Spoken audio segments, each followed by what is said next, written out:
In den historischen Sammlungen der Universitätsbibliothek Heidelberg werden die wertvollen alten Bestände der Bibliothek aufbewahrt. Das sind natürlich in erster Linie die Handschriften, andere handschriftlichen Materialien wie beispielsweise Urkunden oder auch Briefe, beispielsweise aus Nachlässen.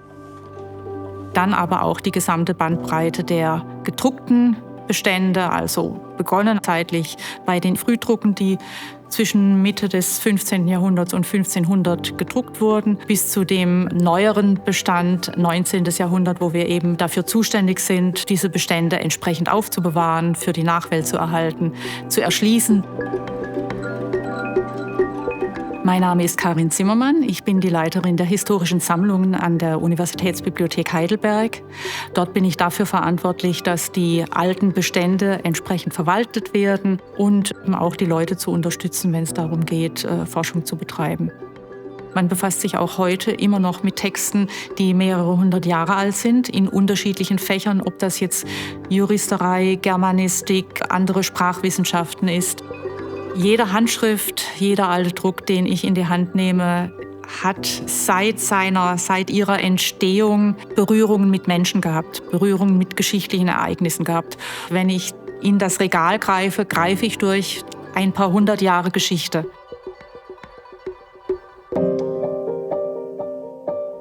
Der wirklich besondere Bestand, den die historischen Sammlungen beinhalten, ist die sogenannte Bibliotheca Palatina, die Pfälzische Landbibliothek.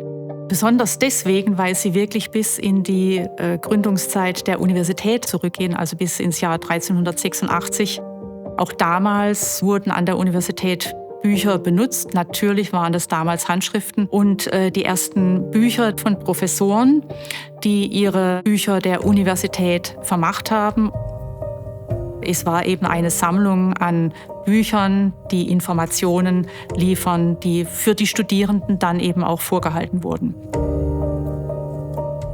Der Codex Manesse, wird auch die große Heidelberger Liederhandschrift genannt, ist eine Sammlung von überwiegend Minneliedern, also Liebeslieder, die Anfang des 14. Jahrhunderts zusammengestellt wurde im Auftrag einer Patrizierfamilie aus Zürich. Deren Idee war es damals, diesen Minnesang, diese Liebeslyrik aus vergangenen Jahrhunderten zu sammeln, um sie schon damals für die Nachwelt zu erhalten. Was den Codex Manesse für die heutige Germanistik, für die Wissenschaft, für die Medievistik besonders wertvoll macht, ist, wenn wir den Codex Manesse nicht hätten, wüssten wir von der Hälfte dieser Lieder nicht, dass sie jemals existiert haben.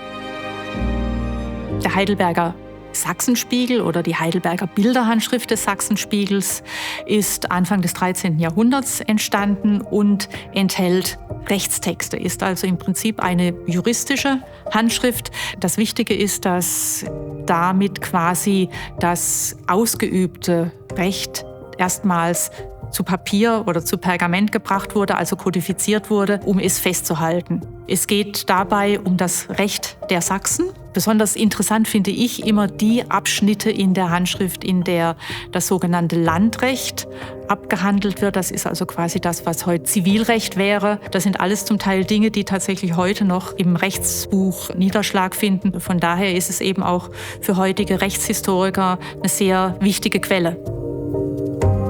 Die Weltchronik von Hartmann Schedel ist erstmals 1493 gedruckt worden. Sie gehörte damals zu den größten Druckprojekten der Inkunabelzeit. Man hat ja erst Mitte des 15. Jahrhunderts damit begonnen, Drucke mit beweglichen Lettern herzustellen. Es enthält die Weltgeschichte von der Schöpfung der Menschheit bis zur damaligen Jetztzeit, also bis 1493. Es werden Kaiser und Könige und Päpste aufgelistet und es werden einzelne Ereignisse aus diesen Jahrhunderten und Jahrtausenden erzählt, von denen Hartmann Schedel eben dachte, es wäre gut, sie einmal gedruckt zu haben.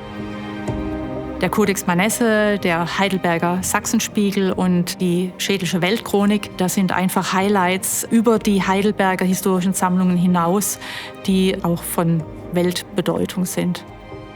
diese auch der Öffentlichkeit zugänglich zu machen, beispielsweise auch durch unsere umfangreichen Digitalisierungsmaßnahmen, hat meines Erachtens darin seinen Sinn, klarzumachen, was für eine Bedeutung so ein kulturelles Erbe auch hat, dass man immer noch sehr viele interessante Informationen daraus herausziehen kann, auch immer mehr neue Informationen durch neue Techniken. Als Universitätsbibliothek, als historische Sammlungen, wir sind eben dafür da, dieses kulturelle Erbe zu bewahren für die zukünftigen Generationen, die hoffentlich dann immer noch damit arbeiten können und wollen.